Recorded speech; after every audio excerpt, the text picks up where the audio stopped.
Exmiado. Alex necesitó 2 días y una visita al médico de la fortaleza para terminar de recuperarse por completo. Y, a pesar de eso, los hormigueos del brazo no desaparecieron hasta después de una semana. Él y los demás participantes, muy especialmente el campeón, descubrieron que muchos los empezaban a tratar con amplia admiración. Dubart se hartó de enseñar esta hurón a todo el mundo, hasta tal punto que decidió dejarla guardada en su arcón en lugar de llevarla siempre con él, sacándola solo para los entrenamientos con Egas. El 9º día después del torneo, Alex había quedado temprano con Canos en la biblioteca, antes del desayuno, pues necesitaba que alguien le explicase con tranquilidad trigonometría. El día anterior había recibido una severa advertencia del profesor Arista por no alcanzar el nivel de sus compañeros y, desesperado, había pedido ayuda al que mejor llevaba la asignatura de entre todos sus amigos. Cuando ya se encontraba al pie de las escaleras de la torre se dio cuenta de que se olvidaba la tablilla de cera y tuvo que volver a subir. Fastidiado y con el tiempo justo, se fue a trote ligero hacia la biblioteca. A esas horas solo los cocineros habían empezado ya la jornada. Acortó por la puerta interior del escritorium y relajó un tanto la marcha. Los escritores dormían en el piso superior y no quería despertar a ninguno, especialmente a Máximo, el viejo cascarrabias que impartía gramática. La biblioteca todavía estaba cerrada. A Cornelius le costaba tanto abandonar sus libros por la noche como volverlos a retomar por la mañana, y no era extraño que se retrasase unos minutos. Canos tampoco había llegado, por lo que se puso a caminar en pequeños círculos frente a la puerta, haciendo tiempo. El día estaba muy extraño. A pesar de haber amanecido, una densa niebla impedía que la luz iluminase los corredores con claridad, dando la impresión de que el sol aún no había salido por completo. Además, el frío matutino invitaba a volver al dormitorio y abrigarse de nuevo con las mantas. Alex se aburría. Habían quedado tan pronto porque pensaba emplear toda la mañana en ponerse al día con las clases, y por eso llevaba la bolsa a rebosar de pergaminos y apuntes. Conforme pasaba el tiempo, Alex hacía los círculos cada vez más estrechos, hasta que se hartó y caminó de un lado a otro, evitando pisar, según el color, las baldosas de terracota lacada que cubrían el suelo. Así llegó donde el pasillo se abría a ambos lados y corría a lo largo de todo el edificio, pasando 2 veces por el recodo de la cara este. La primera vez no notó nada, pero la segunda descubrió un bulto por el rabillo del ojo que le hizo volver sobre sus pasos. No podía ver qué era exactamente, pero parecía una especie de saco apoyado en la pared de cualquier manera. De pronto cayó en la cuenta de que se trataba de una persona recostada. Mientras se preguntaba qué estaría haciendo alguien así a esas horas y en aquel lugar, le asaltó un terrible presentimiento. Echó un último vistazo para ver si Cornelius o Canos daban señales de vida y se acercó con cierta cautela. Era bastante grande y sus vestidos parecían ser de cierta calidad. Apremió el paso, pero el corazón y los pies se le detuvieron cuando un fugaz reflejo le hizo fijarse en el suelo que, justo bajo el desconocido, había adquirido un color espeso y oscuro del que emanaba un fuerte olor metálico. Era sangre. Dejó caer la bolsa y corrió el último trecho con la espada desenvainada. Canos. Exclamó horrorizado al reconocerlo. No. Al llegar a su altura se arrodilló y le alzó el rostro. Estaba pálido y frío. Vamos, reacciona. Reacciona. El joven tenía la túnica rasgada a la altura del vientre y todo el faldón empapado en su propia sangre. Las manos, pesadas e inmóviles, le caían a los costados. En la pared, un rastro de sangre indicaba que las había apoyado allí mismo antes de desplomarse. Alex echó rápidos vistazos alrededor con la mano aferrando tensamente la espada, como si el agresor todavía estuviese rondando por allí. «Maldita sea, Canos, despierta», exclamó, dándole un guantazo, pero su cabeza simplemente se inclinó hacia el otro lado. «Ayuda. Necesito ayuda.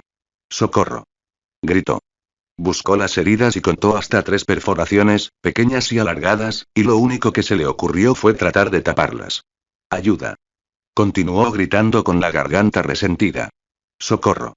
¿Es que no va a venir nadie? ¿Qué es esto? ¿Qué es este escándalo?», preguntó Cornelius, asomando desde un extremo del pasillo y caminando con paso apremiante hacia ellos.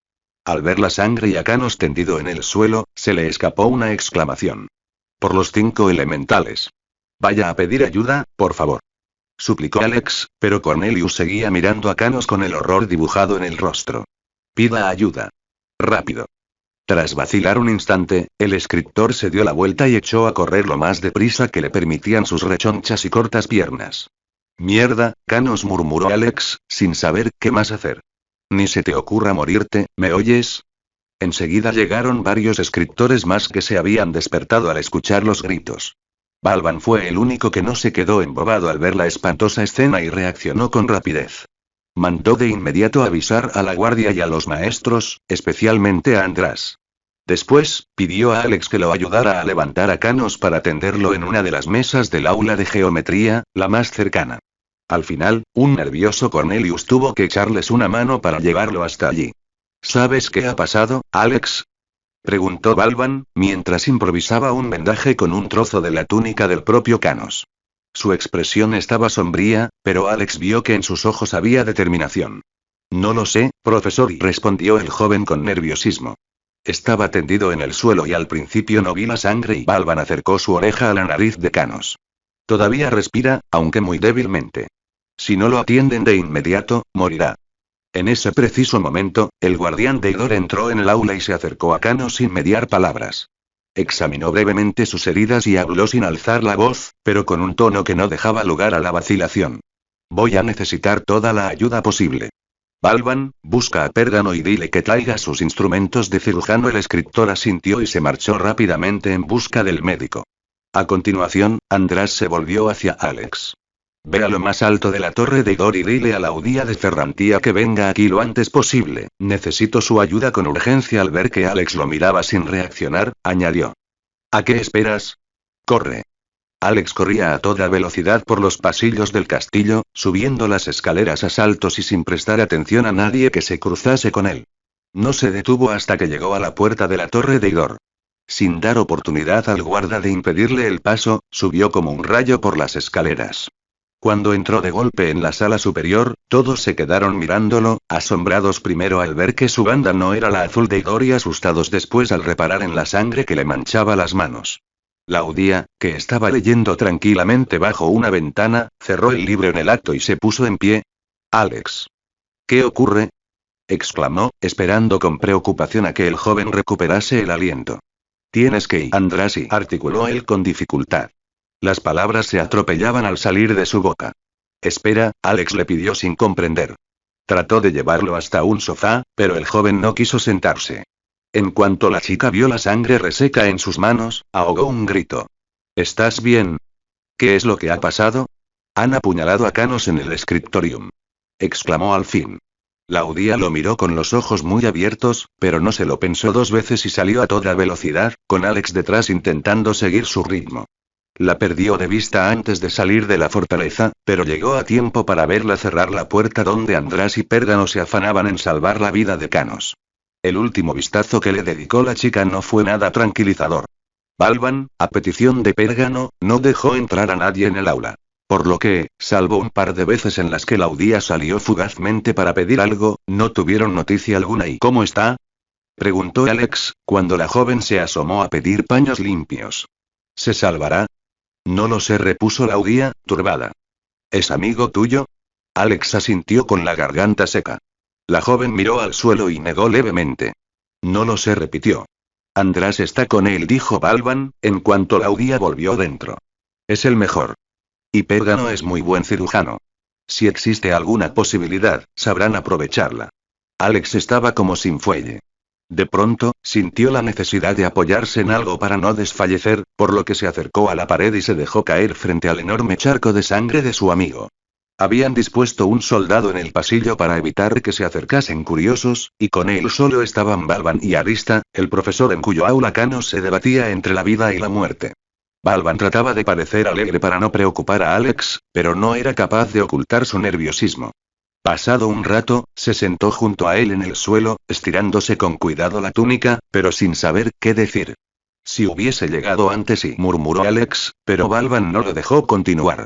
De ser así te habrías encontrado desprevenido con el agresor, igual que él. ¿Quién sabe lo que habría pasado? Pero para Alex todo aquello carecía de importancia. Su único interés estaba en lo que pasaba al otro lado de aquella puerta. Tras otra media hora sin noticias, vino Galobrian e interrogó a Alex sobre lo que había pasado, exprimiéndolo hasta en los detalles más insignificantes. Después le tocó el turno a los dos escritores. Bajé aquí en cuanto me enteré que había un aprendiz medio muerto en mi clase, respondió escuetamente Arista, y no pienso moverme hasta que todo esto se solucione. Ya veo, dijo Galobrian. Luego se volvió a Balban. ¿Y tú, Balban, qué es lo que has visto? Me disponía a bajar a mi aula para trabajar cuando escuché los gritos de ayuda de Alex. Al llegar me encontré con Cornelius, muy nervioso, que me dijo lo que había pasado. Vine aquí lo más rápido que pude y encontré a Alex al lado del aprendiz. Lo levantamos entre los tres y pedimos ayuda. ¿No viste o escuchaste nada extraño antes de bajar? Inquirió Galobrian, volviéndose hacia Alex. Este negó tajante. Tal vez investigando a ver si alguien tenía problemas con la víctima haya más suerte, sugirió Balban. No descartaré nada por el momento. Nuestro señor Rogen me ha ordenado que lleve al responsable ante él, a pedazos, si es necesario, y eso es lo que voy a hacer, replicó Galobrian. A su característica fuerza había añadido una seriedad que le otorgaba un aura de gran poder y convicción. Ninguno de los presentes dudó un instante de su capacidad para cumplir su palabra. Justo en ese momento, Laudía salió de la clase. Iba a hablar, pero se detuvo sorprendida al ver la severa expresión del maestre de armas. Vivirá, dijo al fin. Al menos por ahora, y dirigió una tímida sonrisa a Alex antes de volver a entrar. El joven sintió como si, ese momento, hubiese estado aguantando la respiración. Es terrible. Terrible, y murmuraba Ralobet. Balban había convencido a Alex de que allí no tenía nada que hacer, y casi le había llevado a rastros hasta la fortaleza, donde le señaló la fuente más cercana. Lávate antes de que te vea nadie, le había dicho, con una triste sonrisa en la cara. Se limpió rápidamente y se dirigió al comedor, donde estarían los demás habitantes de Elimbar desayunando tranquilamente, sin tener la menor idea de lo ocurrido. En cuanto encontró a sus amigos y les contó todo, Cerasia rompió a llorar descontroladamente. Argant, que se había puesto en pie de la impresión, se dejó caer de nuevo en el banco y Dubart comenzó a tartamudear. Un pesado silencio se cernió sobre ellos, solo roto cuando Dubart se atrevió a formular la pregunta que todos estaban haciéndose. ¿Por qué lo han hecho? Pero nadie supo responder. Estuvieron un rato más así, sin probar bocado, hasta que el murmullo general del comedor se incrementó más de lo normal. Algunos aprendices se movían rápidamente entre los grupos mientras otros abandonaban el comedor a toda prisa. Ya se han enterado, susurró Ralobet, levantando disimuladamente la cabeza. Alex vio a Oliver a lo lejos, escudriñando entre los presentes. En cuanto lo descubrió, se acercó con paso decidido y el semblante serio. Creo que tengo que irme, murmuró Alex a sus amigos, antes de que su compañero llegase a su altura. Os iré contando cualquier novedad. Se puso en pie con resignación y se volvió hacia Oliver. Seguramente querrían volver a hablar con él, o tal vez habían encontrado al culpable. Acompáñame, Alex. Tienes que verlo, dijo Oliver. ¿El qué? Oliver miró de soslayo a Dubart y los otros, que escuchaban disimuladamente, e insistió. Ven.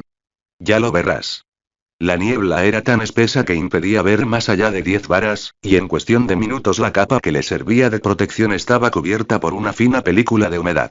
Alex no podía decir exactamente dónde estaban, pero a juzgar por lo que se habían alejado de la puerta principal tenía que ser un lugar muy al norte, casi en el extremo del valle. Es aquí, anunció Oliver, sin mirarlo directamente. Desde que abandonaron la fortaleza no había dicho ni una sola palabra, limitándose a caminar varios pasos delante de Alex y volverse de vez en cuando para asegurarse de que no lo perdía de vista. Varias figuras aguardaban justo delante, algunas juntas, otras un poco más retiradas. Oliver lo condujo hasta un grupo de 4 personas, en las que distinguió 3 bandas rojas. Uno de ellos era Serian, los otros 2, Lucía y Laro. El cuarto era Galobrian, que parecía estar extrañamente estático. Parecía muy tenso y no dejaba de escudriñar alrededor con una mano descansada en la empuñadura de la espada. Serian se acercó a Alex y lo llevó hasta un punto concreto del terreno, a varios pasos de los demás. Señaló al suelo. Mira, indicó escuetamente. Un trazo oscuro ennegrecía la escasa hierba de aquella zona. Al agacharse, Alex pudo comprobar que se trataba de sangre. Era espesa y muy negra, e incluso podía notarse cierto olor a podrido. Era como un reguero, y de allí partía en 2 direcciones distintas, formando un ángulo agudo. Con un estremecimiento, volvió a incorporarse y siguió los trazos con rapidez, temiendo saber de qué se trataba. Los surcos formaban otro pentagrama, igual de grande que el del Scriptorium. Acabamos de descubrirlo, mientras buscábamos al agresor de tu amigo, explicó Serian. De no ser por esta condenada niebla lo habría visto la guardia de las almenas nada más amanecer. Ninguno de los presentes decía nada, atentos a la reacción de Alex. Esto significa, y dedujo en voz alta el joven, que el que apuñaló a Canos es el responsable de este pentagrama. Exacto, sentenció Galobrian. Y también que hay un brujo en el Imbar capaz de matar para conseguir su objetivo. ¿Cómo sabemos que no esté fuera?, replicó Alex. Por un momento le vino a la mente el extraño encapuchado que había visto cerca del monolito del Valle de la Batalla, cuando Orología los llevó hasta allí. Cualquiera puede estar escondido en las cercanías y acercarse a hurtadillas para hacer los pentagramas. Piensa un poco, dijo Serian. El resto permanecía en un expectante silencio, muy atentos a la conversación. Alex examinó más de cerca las líneas de sangre, con cuidado de no pisarlas. Si el brujo viene de fuera, ¿y para qué entrar en el scriptorium, arriesgándose a ser descubierto? Alex meditó un instante antes de continuar. No tiene sentido. Si venía de fuera no habría tenido razones para entrar. Es imposible que Canos le viera por la ventana. ¿Por qué arriesgarse a matar a alguien que ni siquiera le había visto? Pero, si viniera de dentro y... apuntó Serian. Tendría que regresar para evitar sospechas, y entonces sí que... pero los dos sucesos no tienen por qué estar relacionados.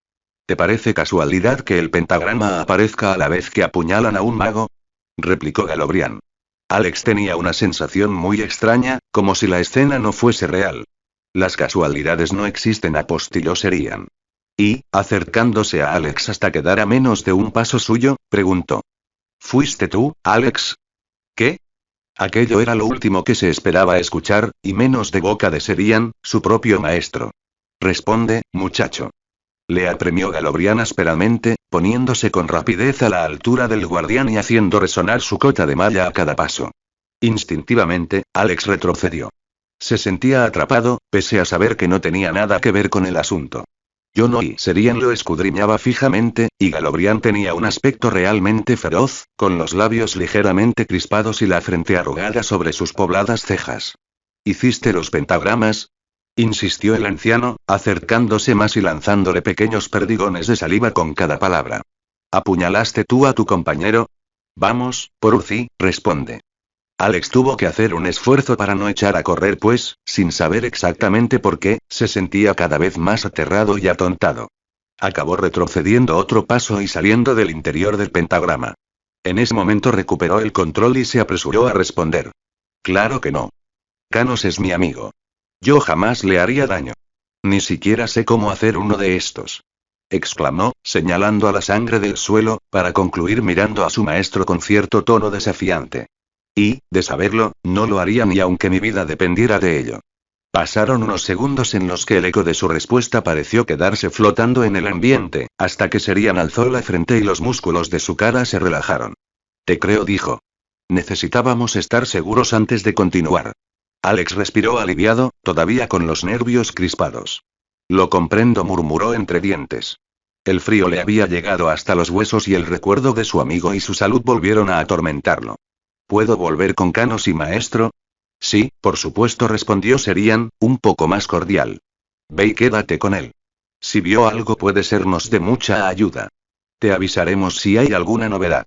Alex regresó deprisa, huyendo de las miradas que le seguía dedicando el maestre de armas y sintiéndose peor que nunca. Habían trasladado a Canos a las dependencias de Pérgamo, donde permanecía bajo constantes cuidados del médico y de András, que no dejaba de interesarse por él cada pocas horas. Al llegar allí, vio que sus amigos estaban esperando en la puerta alguna noticia. Habían prohibido salir de la fortaleza a cualquiera que no fuese maestro, soldado o miembro de las hermandades, y la gente estaba cada vez más nerviosa. Alex no les contó nada del pentagrama por no saber si podía hacerlo, ni tampoco hizo referencia a las acusaciones que había recibido. Enseguida le pidieron que entrase en la enfermería para ver cómo estaba Canos. Di que te manda Serian, o quien sea, propuso Ralovet. A ver si a ti te dejan pasar. Por favor, Alex, suplicó Celasia. No nos han dicho nada desde que llegamos. Podría estar muriéndose. Las palabras de sus amigos, en realidad, no eran necesarias. Con cautela, llamó con los nudillos antes de entrar.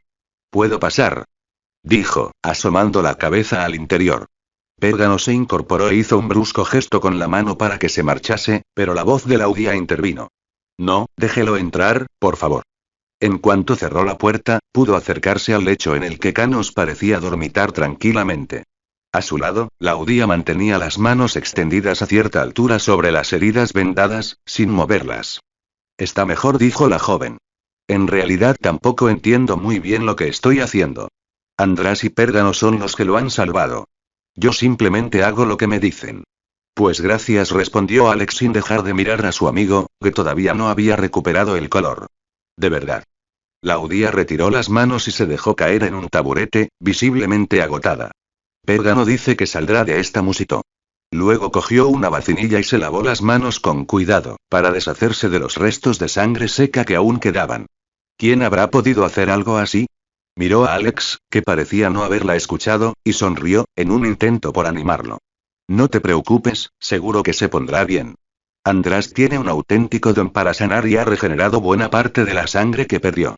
Y estoy seguro, señorita, interrumpió Pérgamo desde el otro lado de su mesa de trabajo, sin siquiera levantar la cabeza, que las suturas que he realizado a las heridas también han tenido algo que ver con su milagrosa curación. Por supuesto, y lo siento mucho, se disculpó la chica. Alex se acercó a ella para asegurarse de que el cirujano no pudiera escucharlos. Han encontrado otro pentagrama, dijo. Afuera, al norte. Laudía enmudeció. El que intentó matar a Canos lo hizo para evitar ser descubierto. Alguien del castillo salió a hurtadillas, hizo otro pentagrama y después apuñaló a Canos. Laudía no se atrevió a moverse, con las manos juntas entre sus rodillas y la mirada perdida. Madre mía, y dijo, después de unos momentos de silencio. ¿Qué podemos hacer? Encontrarlo, respondió Alex, contemplando las heridas de Canos con determinación. Y hacérselo pagar. Laudía se marchó, consternada, poco después, y Alex la imitó al llegar la hora octava sin que hubiera ningún cambio en el estado de Canos. Parecía, eso sí, disfrutar de un sueño reparador, a pesar de los aparatosos vendajes que le cubrían el vientre. Duvart lo convenció para que lo acompañase a comer algo, pues solo quedaban ellos. Celasia y Ralovez se habían marchado al mediodía, totalmente agotados, y Argand no podía desatender a los animales. Al salir se encontraron a Sirio, montando guardia al otro lado de la puerta. Hola, señor, y Alex saludó, mirando a ambos y tratando de aparentar algo de jovialidad. Hola, Sirio. ¿Cómo es que estás aquí? Se interesó Alex, también con pocas razones para sonreír. El maestre de armas en persona me ha ordenado que monte guardia aquí hasta que él diga lo contrario o caiga muerto de viejo. Esas fueron sus palabras. Tengo que cuidar al mago que han herido para compensar mi falta. A juzgar por el color de sus mejillas era evidente que había recibido una severa reprimenda. ¿Por qué te han castigado? Inquirió Alex. Es que, bueno, y fue culpa mía que lo hirieran, comentó avergonzado, señalando a la puerta. ¿Cómo que culpa tuya? Repuso Duvart, súbitamente exaltado. Estaba de guardia en el escriptorium antes del amanecer, y Galobrián dice que el asesino solo pudo entrar por mi paso de ronda y que tendría que haberlo visto. ¿Y viste algo, Sirio? No, señor. Nada de nada, dijo con convicción. Se lo juro por mi vida. Está bien, Alex estaba seguro de que decía la verdad. No podías hacer nada. Luego se le ocurrió una forma de hacerle la guardia menos pesada. Sin embargo, sí que puedes hacer algo por mí. El mago al que hirieron es amigo mío, y es muy posible que el atacante vuelva para intentar silenciarlo. Necesito que alguien de plena confianza lo vigile, especialmente esta noche. Ya sabes, pudo haber sido cualquiera, incluso alguien de aquí, y no diga más, señor. Exclamó Sirio, irguiéndose y sacando pecho. Yo me encargaré de que a su amigo no le pase nada. Esté tranquilo, no le quitaré el ojo a esta puerta en ningún momento. Cuando perdieron de vista a Sirio, Duvart preguntó con el semblante preocupado. ¿De verdad crees que ese brujo volverá para matarlo? ¿Qué harías tú en su lugar? Respondió Alex escuetamente.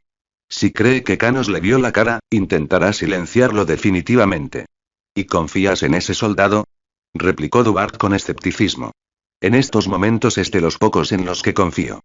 Después de comer frugalmente lo que les dieron en la cocina, Alex fue a buscar a Serian, por si había alguna novedad. Subió hasta la sala roja, esperando encontrar a alguien que supiese dónde estaba el guardián. Hola. ¿Sabes dónde está Serian?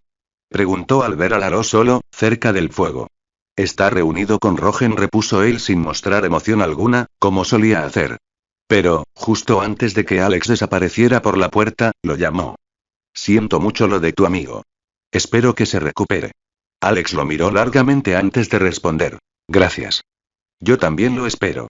Era el primero de la hermandad que había mostrado preocupación por él. No había llegado más que al primer piso cuando escuchó el eco amortiguado de un trompeteo, insistente y cercano. Eran las trompetas del señor de Elimbar. Rogen convocaba a todo el mundo en el patio principal y, por la insistencia del sonido, los requería de forma bastante apremiante. Alex llegó enseguida al patio, que ya se empezaba a llenar de gente, y buscó un buen sitio bajo el puente, donde había oído que Rogen daba normalmente sus discursos. En menos de 10 minutos el patio era un hervidero de gente, todos bien cubiertos por sus capas, salvo los soldados de guardia. La niebla se había despejado un poco, levantándose por encima de la pasarela, aunque todavía no dejaba aprovechar las últimas horas de sol. El día persistía en ser gris. Mientras tanto, tras la portezuela que daba a la pasarela del torreón, Rogen aguardaba el momento más oportuno para salir. Un consejero le ciñó una diadema de oro con un rubí en el centro, símbolo de su cargo, a la vez que su esposa le recolocaba la capa sobre el cinturón. Recuerde, señor, dijo una voz a sus espaldas. Firme, pero tranquilizador. Sin más preámbulos, Rogen cruzó el umbral y caminó decidido y solemne hasta el centro de la pasarela, donde los arcos se juntaban y parecían sostener su figura. Ante sus ojos, casi 1000 personas hicieron un repentino y ansioso silencio. Casa de Urzi, magos, servidores y demás gente de Elimbar. Comenzó. No era necesario que gritase demasiado, pues su voz alcanzaba sin problemas todos los resquicios del patio. Gravísimos acontecimientos han tenido lugar en el corazón de esta fortaleza. Se ha derramado sangre de forma ignominiosa y la impoluta convivencia de nuestro hogar ha sido, de nuevo, manchada con la marca de la brujería. Ayer, al amparo de la noche, un habitante de este castillo mancilló estas tierras con otro pentagrama y, para esconder su fechoría, asestó varias puñaladas a un aprendiz que tuvo la desgracia de descubrirlo. Dejó que sus palabras calasen en su auditorio. Pero no permitiré que esta afrenta quede impune. El responsable será capturado y tendrá que encarar mi justicia. No hay piedad para los brujos en Elimbar. El silencio que reinaba en el patio era aterrador. Rogen, con el cuerpo echado hacia adelante y las manos firmemente apoyadas en la baranda, realmente no podía distinguir las caras de la gente, por lo que no pudo ver la tensión en sus rostros ni el miedo en algunos de los más jóvenes. Prosiguió, convencido del éxito de su propósito. No perdáis la tranquilidad, pues aquel que quiere hacernos daño no escapará por mucho más tiempo. A él le lanzo esta advertencia. Si te entregas antes del ocaso, seré generoso y respetaré tu vida, pero si se pone el sol sin que hayas claudicado, nada te librará de la muerte. Da igual donde te escondas, los poderes que poseas o el tiempo que pueda pasar. Tú y todos los que te hayan ayudado seréis ajusticiados sin remisión. Rogen estaba convencido de que había conseguido tranquilizar a sus súbditos y aterrorizar al brujo. Dubitativo sobre si añadir algo más, terminó ordenando a todos volver a sus quehaceres y salió de la pasarela satisfecho, sin entender el porqué de la severa mirada que le dedicaba su esposa. Mientras tanto, abajo, Alex se estremeció con un escalofrío. A su alrededor la gente estaba confusa y asustada, especialmente asustada. Por lo que Alex pudo escuchar al abrirse paso entre el gentío, lo que muchos habían entendido del discurso era que, entre ellos, había un brujo capaz de matar y que el señor de Elimbar estaba dispuesto a todo para atraparlo.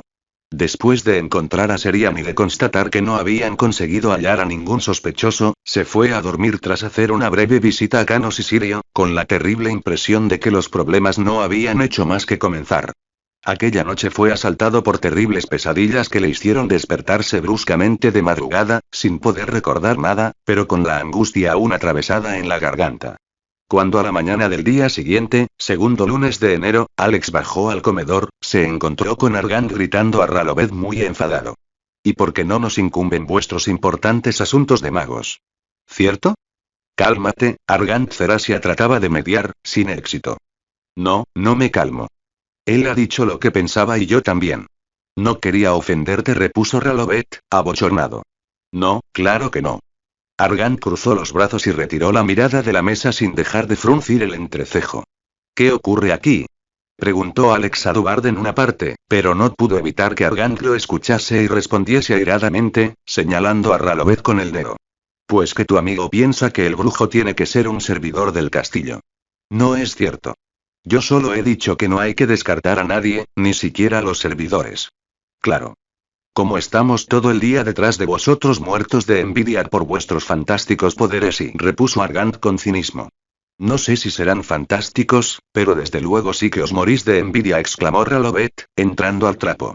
Lo bastante como para hacer brujería, ¿quieres decir? Bueno, ya está bien.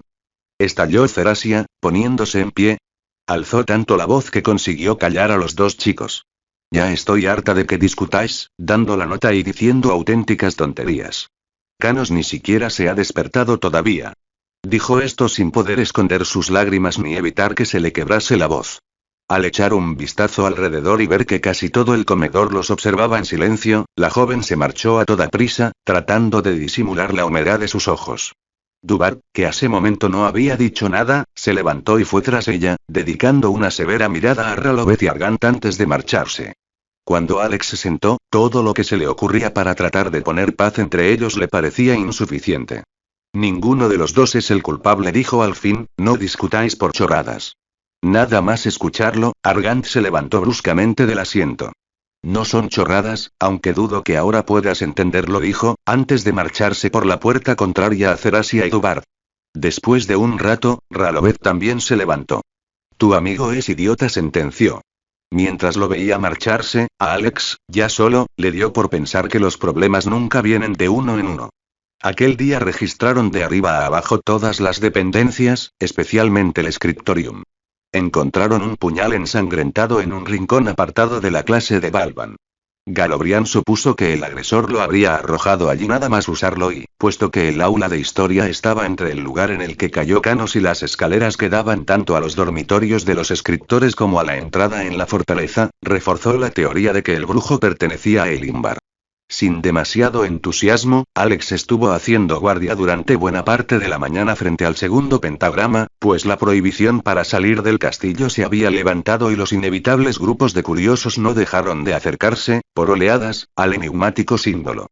Ahora que él también formaba parte de una hermandad, tenía que colaborar con los guardianes en todo lo necesario. Serian se acercó a relevarlo pasada la hora de la comida y aprovechó para, a su modo, pedirle disculpas por la acusación del día anterior. Espero que lo comprendas, dijo, no podíamos descartar nada. Eso no significa que no confiemos en ti. Lo entiendo, respondió Alex. Recordando la escena, pensó que podrían haberlo hecho de otra manera, pero decidió no darle más importancia. ¿Cómo está tu amigo?, preguntó el guardián. András confía en que se recupere completamente. Yo también lo espero, maestro. Serian asintió sin dejar de mirar el pentagrama del suelo. Era exactamente igual que el primero, solo que la sangre utilizada en este era más espesa y maloliente. Ve adentro, dijo. Yo me quedaré hasta la noche. Come algo y descansa. Mañana haremos una batida por los valles de alrededor. Sus amigos seguían enfadados. Argant y Ralobet no se podían ni ver, Cerasia seguía molesta con ambos y Dubar comenzaba a hartarse de estar de correveidile entre los cuatro. Pero su discusión no fue un hecho aislado. El recelo latente entre magos, soldados y servidores se acentuó, al igual que la desconfianza entre personas de origen noble y plebeyo. La gente comenzó a ir en grupos y a evitar quedarse sola demasiado tiempo. Algunos, curiosamente los más fanfarrones, incluso evitaban en la medida de lo posible a los soldados de Galobrian. Por la tarde Alex fue a visitar a Canos, cuyo estado parecía mejorar a buen ritmo, a pesar de no haber recuperado aún la consciencia. Al caer la noche, subió a lo alto de la torre de Ignem con un enorme trozo de sillería desprendido hacía tiempo de un muro que nadie se había molestado en reparar y se dedicó a darle tajos con la espada a diestro y siniestro, sin importarle lo más mínimo mellar su ar. Se desfogó con ganas hasta que, en una estocada especialmente violenta, la empuñadura de la espada resbaló y le golpeó en el abdomen, dejándolo momentáneamente sin respiración. Sintió como toda la rabia acumulada durante ese tiempo afloraba, sin que el ejercicio sirviese para contenerla. Hacía 2 días todo iba sobre ruedas, pero ahora veía cómo su vida se iba desmoronando poco a poco. Primero Canos, luego la acusación de Serian, sus amigos y los condenados pentagramas, que habían conseguido enrarecer el ambiente de la fortaleza hasta hacer que el lugar más confortable de todos fuese aquella azotea. Esa maldita estrella parecía sacar lo peor de cada uno. Se incorporó y contempló fijamente el trozo de roca, alzó la mano y le lanzó una potente llamarada. El fuego saltó chisporroteando de su mano y voló, formando pequeñas volutas que lamieron la superficie de la piedra con ímpetu. Alex comenzó a cansarse, pero no permitió que la llamarada se apagase. El pedrusco pronto estuvo rodeado de fuego por completo. Quiso forzar más, pero se agotó. Exhausto, bajó la mano y descubrió decepcionado que lo único que había conseguido era chamuscar ligeramente la superficie. Ni siquiera había logrado que las llamas permaneciesen durante algunos segundos en ella. Pero no cejó. Lanzó llamaradas, una detrás de otra, cada vez más cortas y débiles, hasta que una de ellas, al llegar a la roca, estalló con un retumbo, haciéndola temblar y lanzando pequeñas lenguas de fuego en todas direcciones. Sorprendido, volvió a intentarlo, consiguiendo un resultado similar. Era como una bola de fuego que, en lugar de arder sin más, se rompía y crecía al impactar contra algo. Su pequeño descubrimiento le hizo comprender que lamentándose no conseguiría nada. Si quería encontrar alguna solución tendría que esforzarse, que poner algo más de confianza en su don y empezaría en ese mismo momento, practicando con su nueva bola de fuego e imaginando que la piedra era el escurridizo brujo. En aquel crepúsculo, sus pequeños ataques fueron la única luz visible desde el exterior de la fortaleza, a pesar de ser uno de los días reservados para las algas luminosas de las 5 hermandades. Era la primera vez en más de 2 siglos que se ausentaban del cielo.